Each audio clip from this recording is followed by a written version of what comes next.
The relationships black women have with their hair, with our hair, is complicated and it is ever changing. That's why I'm so excited for this conversation. Joining us now with the lowdown on how they learn to love their natural hair is Allison Hill and Karlyn Percil. Welcome, welcome, welcome. So, okay.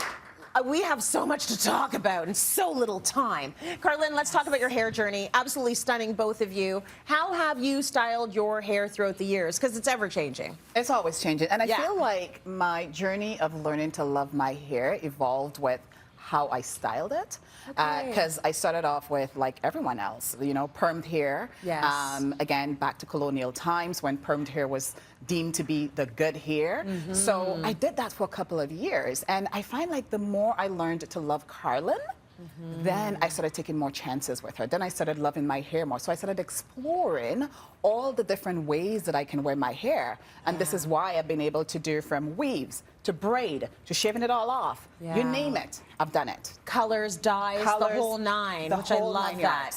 How would you describe your relationship with your hair? I love her. I love Dee Dee. You love Dee Dee? I love her. I love that she has a name. She loves Dee Dee. I love Dee Dee then. I love Dee Dee too.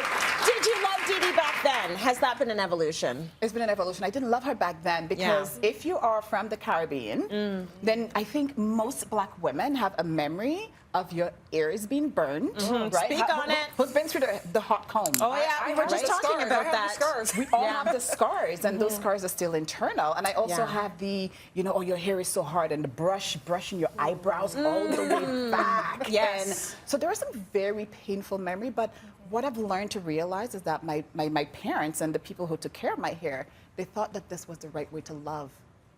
And that was the right way to love our hair. That's right. So for me, it's also learning to find the love in the painful moments as well. Yes. And learning to let that go. Yes. And also giving myself permission to actually mourn and grieve and cry for little Karlyn who felt like her hair was a burden. Yes. Right? I think we all have this childhood memory of just really hating our hair at first, but also understanding that it was also a part of the journey to loving it. Absolutely. Because when you know better, you do better. You do better, and that's what our 100%. parents have done, right? Yes. Allison, talk to me a bit about your hair journey. How did that lead to a career in hairstyling? Because you weren't always in hairstyling. No, I wasn't always in hairstyling. So I'm going to pop back to something you said there. I remember being maybe, what age are you when you're in like grade 6? You're like 11, right. 12? I begged for a relaxer. Yeah. That's all I wanted for graduation. Yeah. And I remember begging my mom for a relaxer, and she was like, no. She held out, because I had mine from grade 4. Okay, which is very young. Yeah, my mom held out, and I don't know if it was so much about her preserving my natural hair as much as it was about me not looking like a grown woman. Got it. Right? Yeah. So I didn't really like attach that until I got a little bit older. But one thing I did know was that knowing how to do hair meant that I got to hang out with my older sisters. Oh, that's sweet. So when they were like getting ready to go out, or they were with their friends, and I'm like, I'm a little kid, right? So they're like, get out. But now I have a skill, right? So like, if I know how to do your hair, I can be in the room, I can hear about the boys, I can hear about the plans later. Yes. So at a very young age, I realized how much power there was in like having that skill set and being able to offer beauty and comfort and understanding to black women. Yes. And although I took a different path in my education, eventually I circled back to the power and the community and the love that happened in hair. If you are a black hairstylist, you have all the power. All the power. Because we could be in the middle of a recession. I'm still going to find you. That's right. I will find the money, Allison. That's right. Groceries, hairstyling. There you go. Yeah. Okay, so you worked in healthcare before getting into Yes, I did. hairstyling. Talk to me a little bit about that and how your hair was received in corporate spaces. Because, Kar, you were in the corporate world as well. Yes. Yeah, so I would always switch up my hair. But when I went into the corporate setting, there was like this understanding, this conversation that you go in with one look, right? Preferably straight, and you stay that way. Because if you switch it up, they're not going to recognize you, or somebody might say something off the cuff. And I remember going in with relaxed hair and one day saying like, no, I'm going to go back to something that's like a little bit more curly, a little bit more stylish. And I pulled up to work in my look. Yeah. And I sat at my desk, and my manager walked by me in slow motion maybe 5 or 6 times. Oh, boy. Like she didn't recognize me, sort Who of thing. is that, she was thinking? You know, and then eventually I got pulled into her office where she just casually said, I'm not sure I'm going to be able to get used to this look. And I'm young, right? So right now I'm like, I need to preserve my career. Yes. Right? It's not really about my hair. It's about this person in a higher position than me that has a say over my career, Yes. who's expressed to me that she doesn't like the way I look. Yeah.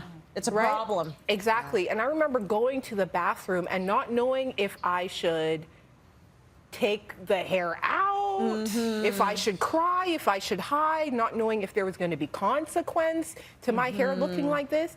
And that was probably where I decided, yeah, everybody's right about this conversation. I'm going to stick to one look.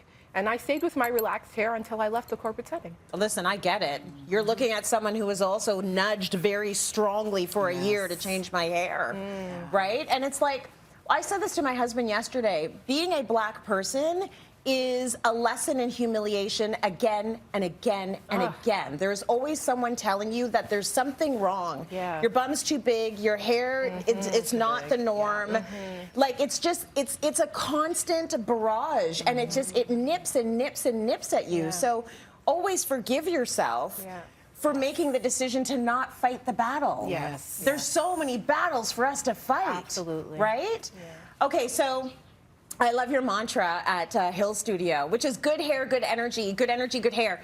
We need to stop, we need to reimagine this term good hair. And that's why I love that you did that for your salon, where you're doing so much 4C hair. Was that kind of the point of using that mantra? Yeah. Reclaim it? I remember there being this like narrative around like what good hair was and what bad hair was. Yeah. And I didn't really have a strong understanding until I got a little bit older around where the idea of good hair even comes from, right? So we're talking about colonialism. We're talking about this structure that was set up to divide black people and say, people of this color, this creed, this skin color, you are good. Everybody else, good luck to you, right? And that has carried on for so long. You see it in the Caribbean, you see it in colorism, you see it in the US, you see it in Canada. So there's just this understanding that what you have is not necessarily good enough. Right. And if somebody tells you that very early in your life, you carry this idea throughout your whole life that you need to change. Yep. Right? That there is a standard, right? So often women will come in and they'll say like, I want to wear my natural hair. So I'm like, okay, give me some references. What do you want to look like? And it's often so far away from the texture that grows out of their hair. Yep. And we spend so much time trying to get to that texture, and it's like this confusing conversation around that is not who you are. Yeah. Right? And it's okay, because that is not the gold standard of good hair. Right. What you have coming out of your body, the way God created you is good. Yes. So when you show up, you're already good. You don't have to fight these ideas of what good are or change them. Let's work with what you have, because what you have is already good. Oh, I love that. You're already good. Already good.